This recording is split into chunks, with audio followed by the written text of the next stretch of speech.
வடைக்கு உளுத்தம்பருப்பை நாம ஊற வைக்கும் போது கொஞ்சம் கல்லுப்பை போட்டு ஊற வைங்களேன். வடை எண்ணெய் அதிகமாவே குடிக்காது. குழம்புல உப்பு அதிகமாயிடுச்சுன்னு கவலைப்படாதீங்க.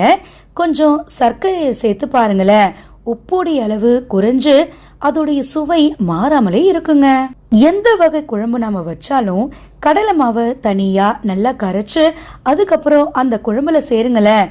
குழம்பு கெட்டியா மாறிடுங்க.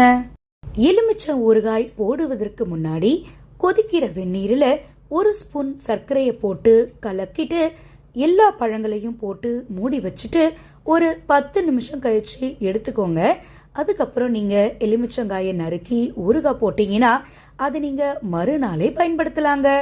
அதோட தோலுடைய கசப்பு அடியோட இருக்கவே இருக்காது.